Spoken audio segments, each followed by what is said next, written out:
नमस्कार, स्वागत है आपका कुंवर क्लासेस में। आज हम लेके आए हैं कुछ महत्वपूर्ण प्रश्नों की श्रृंखला जो कि आपके army GD, Delhi police, railway या उत्तराखंड पुलिस इत्यादि में एक महत्वपूर्ण कदम साबित हो सकती है। तो चलते हैं पहले प्रश्न की ओर। पहला प्रश्न है, सिलोन किस देश का प्राचीन नाम है? और इसके जो ऑप्शन हैं, ऑप्शन दिए हैं ईरान, इराक, जापान और श्रीलंका। तो इसका सही आंसर है श्रीलंका। सिलोन क्या है? श्रीलंका का प्राचीन नाम है। तो 1972 तक इसका नाम सिलोन था, 72 में इसका नाम हो गया लंका और 78 में इसके नाम के आगे लगा दिया श्री, तो ये हो गया श्रीलंका। श्रीलंका की यदि राजधानी पूछी जाती है तो श्रीलंका की राजधानी है कोलंबो और अभी एक इसकी राजधानी और बन गई है श्री जयवर्धनेपुरा कोट। तो इसकी 2 राजधानियां यहाँ पर हो गई हैं। बाकी ऑप्शन में भी अगर नजर डालें तो पहला ऑप्शन है ईरान, ईरान का प्राचीन नाम है फारस। दूसरा इराक, इराक का प्राचीन नाम मेसोपोटामिया। तीसरा है जापान, जापान का प्राचीन नाम है निपन। बढ़ते हैं अगले क्वेश्चन की ओर। अगला क्वेश्चन है, भारत में सर्वप्रथम रेल कब चलाई गई? इसके ऑप्शन है 1851, 1853, 1855 और 1901। तो यहाँ पर जो सही आंसर है ये है 16 अप्रैल 1853 और 16 अप्रैल 1853 को भारत की पहली रेल चलाई गई थी। इस समय पर जो चल रहा था टाइम वो था लॉर्ड डलहौजी का। तो यदि टाइम पूछा जाए या किसके काल में, तो डलहौजी के काल में पहली ट्रेन चली थी। कभी कभी पूछ लिया जाता है कहाँ से कहाँ तक चली थी। तो ये ट्रेन जो चली थी मुंबई के, वैसे तो मुंबई से ठाणे तक कहा जाता है, लेकिन मुंबई के एक जगह आती है बोरी बंदर। तो बोरी बंदर से लेकर के ठाणे के बीच में ये ट्रेन चलाई गई थी और बोरी बंदर को वर्तमान में कहा जाता है छत्रपति शिवाजी टर्मिनल। तो इसका वर्तमान का नाम है। कुल यदि दूरी पूछी जाती है तो कुल 34 किलोमीटर की दूरी इस ट्रेन ने तय की थी। इसके बाद बढ़ते हैं अगले क्वेश्चन की ओर। अगला क्वेश्चन है, जलियांवाला बाग हत्याकांड कब हुआ था? तो यहाँ पर ऑप्शन दिए हैं 15 अगस्त 1919, 13 अप्रैल 1919, 20 जून 1919, 19 जून 1919। आप देखिए यहाँ पर जो सही आंसर है यह है 13 अप्रैल 1919। तो 13 अप्रैल 1919 को पंजाब प्रांत के अमृतसर नामक स्थान पर यह हत्याकांड हुआ था। इसको क्रूर घटना इसको कहा जाता है। यहाँ पर देखिए लोग इकट्ठा क्यों हुए थे? क्योंकि रॉलेट एक्ट का यहाँ पर विरोध किया जा रहा था। तो रॉलेट एक्ट के विरोध में यहाँ पर लोग इकट्ठे हुए थे और जनरल जो अंग्रेज जनरल डायर था उसने अचानक ही गोलियां चलाने के आदेश दे दिए। तो एक बहुत ही क्रूर घटना यहाँ पर हुई थी। इसकी तिथि आपको याद रखनी है। अगला क्वेश्चन है, उज्जैन किस महापुरुष से संबंधित है? और इसके ऑप्शन दिए गए हैं कालिदास, वाल्मीकि, कबीरदास, तुलसीदास। तो उज्जैन को देखो कालिदास की नगरी कहा जाता है, तो यहाँ सही आंसर है कालिदास। तो उज्जैन को कहा जाता है कालिदास की नगरी। उज्जैन जो है राजा विक्रमादित्य की राजधानी हुआ करती थी। उज्जैन के बारे में एक क्वेश्चन बार बार पूछा जाता है कि उज्जैन किस नदी के तट पर स्थित है? तो उज्जैन जो है शिप्रा नदी के तट पर स्थित है। अगला क्वेश्चन देखिए, रंगास्वामी कप किस खेल से संबंधित है? और यहाँ पर ऑप्शन दिए गए हैं फुटबॉल, वॉलीबॉल, हॉकी और क्रिकेट। तो रंगास्वामी कप का जो संबंध है वह है हॉकी से। ठीक है, इसको याद रखना है, हॉकी से संबंधित है रंगास्वामी कप। रंगास्वामी कप को 1928 में पहली बार प्रारंभ किया गया था। और क्यों किया गया था? ओलंपिक में खिलाड़ियों का चयन करने के लिए इसको प्रारंभ किया गया था। इसके बाद अगले क्वेश्चन की ओर बढ़ते हैं और अगला क्वेश्चन है हमारा, सशस्त्र बलों का सर्वोच्च कमांडर कौन होता है? यह एक महत्वपूर्ण प्रश्न है। क्या पूछा गया है? सशस्त्र बलों का सर्वोच्च कमांडर कौन होता है? और यहां पर देखिए ऑप्शन दिए गए हैं, उच्च न्यायालय का मुख्य न्यायाधीश, लोकसभा अध्यक्ष, भारत का राष्ट्रपति या उपरोक्त में से कोई नहीं। तो इसका जो आंसर है वो है भारत का राष्ट्रपति।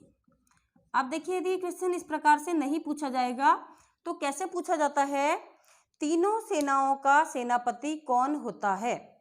तो तीनों सेनाओं का सेनापति जो है राष्ट्रपति ही होता है। राष्ट्रपति क्या है? भारत का पहला नागरिक होता है और संविधान में अगर राष्ट्रपति की स्थिति जाने तो संविधान के अनुच्छेद 52 में राष्ट्रपति के संबंध में उपबंध दिए गए हैं। इसके बाद बढ़ते हैं अपने अगले क्वेश्चन की ओर। तो अगला क्वेश्चन है, नीति निर्देशक तत्व किस देश से लिए गए हैं? और इसके ऑप्शन हैं अमेरिका, आयरलैंड, सोवियत संघ रूस और जापान। आप देखिए यहाँ पर पहले तो ये जानिए कि जो भारत का संविधान है वह विश्व का सबसे बड़ा लिखित संविधान है और हमने बहुत सारे देशों से बहुत कुछ ग्रहण किया है। तो यहाँ पर बात आती है नीति निर्देशक तत्वों की। तो नीति निर्देशक तत्व जो हैं हमने आयरलैंड के संविधान से लिए हैं। तो लिख लेते हैं, आयरलैंड के संविधान से लिए हैं नीति निर्देशक तत्व। और भारत के संविधान में कहाँ पर इनको स्थान दिया गया है? तो भारत के संविधान में भाग 4 में और अनुच्छेद कहाँ से है? 36 से लेकर के 51 तक इनका वर्णन किया गया है। अगला क्वेश्चन आता है हमारा, भारत ने ओलंपिक खेलों में सर्वप्रथम कब भाग लिया था? इसके ऑप्शन है 1920, 1928, 1972, 1964। देखिए भारत ने ओलंपिक खेलों में कब भाग लिया था? तो इसका आंसर है 1920 में भारत ने ओलंपिक खेलों में भाग लिया था। अगर पूछा जाता है कि आधुनिक ओलंपिक खेलों का प्रारंभ कब हुआ, तो आधुनिक ओलंपिक खेलों का प्रारंभ 1896 में एथेंस से हुआ था। आधुनिक ओलंपिक खेलों का प्रारंभ। इसमें एक और जो ऑप्शन दिया है 1928, तो ये भी आपको याद रखना है। 26 मई 1928 को भारतीय हॉकी टीम ने स्वर्ण पदक इसमें प्राप्त किया था पहली बार। तो भारतीय हॉकी टीम ने गोल्ड यहाँ पर जीता था। कब? 1928 में। इसके बाद अगला क्वेश्चन है, पाकिस्तान द्वारा भारत में पुलवामा हमला कब किया गया? और इसके ऑप्शन देखिए, 15 फरवरी 2019, 10 फरवरी 2019, 20 फरवरी 2019, 14 फरवरी 2019। तो देखिए 14 फरवरी 2019 को पुलवामा हमला हुआ था, ठीक है ना। तो ये देखिए जो पुलवामा हमला हुआ था इसमें जो सीआरपीएफ के जवान थे, सीआरपीएफ पर इसका हमला किया गया था, पुलवामा हमला। तो पुलवामा एक जिला है, कहाँ पर हुआ था? अगर जगह आती है तो पुलवामा जिले के लिथिपोरा नामक स्थान पर ये हुआ था। तो स्थान आता है इसका लिथिपोरा। और यहाँ पर जो विस्फोटक प्रयोग किया गया था या आरडीएक्स प्रयोग किया गया था, एक आतंकी संगठन है जैश ए मोहम्मद, और जैश ए मोहम्मद ने ये जो क्रूर घटना थी ये की थी, ठीक है ना। इसके बदले में भारत ने भी जवाब दिया। ऐसा नहीं कि भारत चुप रहा और कुछ नहीं किया, तो भारत ने भी इसके बदले में सर्जिकल स्ट्राइक की थी और पुलवामा हमला का बदला तुरंत ले लिया गया था। इसके बाद बढ़ते हैं अगले क्वेश्चन की ओर। अगला क्वेश्चन है, स्वर्णिम चतुर्भुज योजना किससे संबंधित है? तो देखिए ऑप्शन में क्या क्या है, मंदिर निर्माण, बंदरगाह निर्माण, बांध निर्माण और सड़क निर्माण। तो इसका जो सही आंसर है वह है सड़क निर्माण। स्वर्णिम चतुर्भुज योजना एक बहुत महत्वपूर्ण योजना है भारत की, और ये किससे संबंधित है? सड़क निर्माण से संबंधित है। इसके बारे में तथ्य जानते हैं, क्या क्या है पहले लिख लेते हैं। सड़क निर्माण, अब क्या क्या तथ्य है इसके बारे में देखिए। जो सबसे पहले 1998 में अटल बिहारी वाजपेयी जी ने एक योजना सोची कि भारत के जो 4 महानगर हैं, दिल्ली, कोलकाता, मुंबई और चेन्नई, इनको क्या है 4 लेन की जगह 6 लेन वाले राष्ट्रीय राजमार्गों से जोड़ दिया जाए। तो इसके बाद क्या है, 2001 में यह कार्य प्रारंभ हुआ। इसमें एक तिथि पूछी जाती है कि कब पूर्ण हुआ कार्य। तो कार्य जो है 2012 में कंप्लीट हो गया। और इसकी कुल लंबाई पूछी जाती है, तो कुल लंबाई आपको याद रखनी है, यह है 5846 किलोमीटर की कुल लंबाई। यहाँ पर 4 जो महानगर कौन कौन थे, सबसे पहले देखिए, पूर्व में कोलकाता, पश्चिम में मुंबई, उत्तर में दिल्ली और दक्षिण में चेन्नई। अगले क्वेश्चन की ओर बढ़ते हैं। अगला क्वेश्चन है, केरल का प्रसिद्ध त्योहार जिसमें नौका दौड़ की परंपरा होती है। तो ऑप्शन दिए गए हैं, पोंगल, ओणम, नवरात्रि या इनमें से कोई नहीं। तो यहाँ पर जो ऑप्शन है वो कौन सा सही है, ओणम। ओणम केरल का एक प्रसिद्ध त्योहार है जो सितंबर महीने में मनाया जाता है। कहा जाता है कि राजा महाबली के स्वागत में इसको मनाया जाता है और लगभग 10 दिनों तक ये त्योहार चलता है। तो इसमें नौका दौड़ का भी आरंभ प्रयोजन किया जाता है। इसके बाद अगला जो क्वेश्चन है, किस राज्य में समुद्र तट नहीं है। इसके ऑप्शन को ध्यान से देखिए, मध्य प्रदेश, उड़ीसा, महाराष्ट्र, तमिलनाडु। तो यहाँ पर देखिए एक राज्य दिया गया है, मध्य प्रदेश।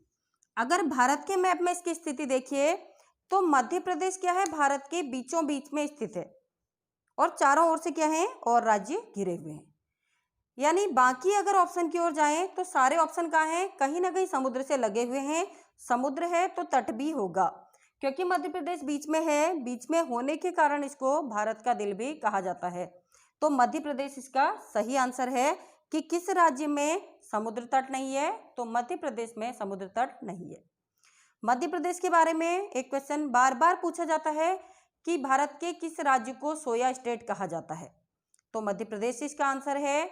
इसके अलावा सबसे ज़्यादा जो राष्ट्रीय पार्क हैं वो भी कहाँ हैं, मध्य प्रदेश में ही हैं। अगला क्वेश्चन है, आधुनिक भारत का पिता किसे कहा जाता है। और इसके ऑप्शन हैं, महात्मा गांधी, राजा राममोहन राय, पंडित जवाहरलाल नेहरू या फिर उपरोक्त में से कोई भी नहीं। तो इसका आंसर है राजा राममोहन राय।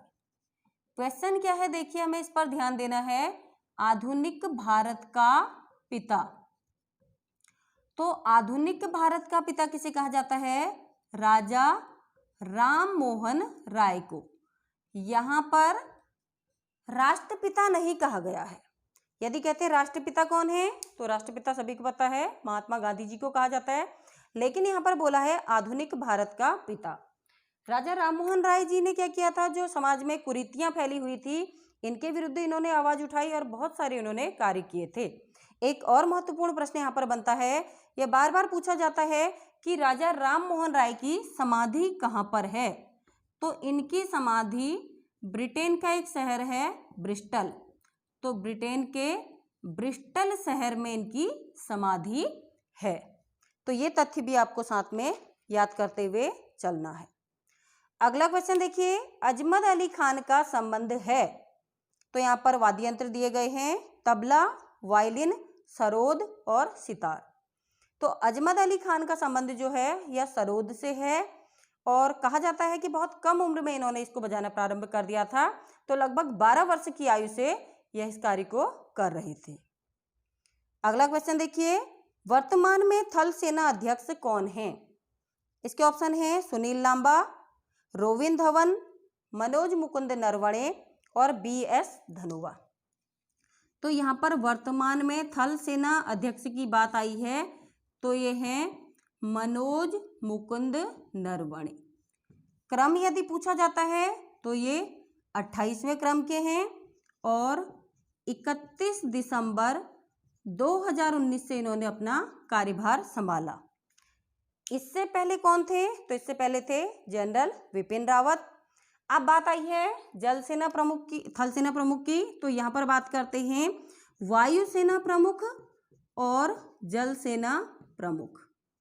तो वायुसेना प्रमुख, क्योंकि सभी हमें याद होना चाहिए। अगला है जल सेना या फिर कहिए नौसेना प्रमुख। ये भी हमारी जानकारी में होनी चाहिए। तो वायुसेना प्रमुख कौन है? RKS भदौरिया। अभी वर्तमान में कौन है? RKS भदौरिया। और वही अगर पूछा जाता है कि वर्तमान में नौसेना प्रमुख कौन है, तो नौसेना प्रमुख हैं करमबीर सिंह। ये सारे ही क्वेश्चन आपको बहुत अच्छे से याद करके चलने हैं।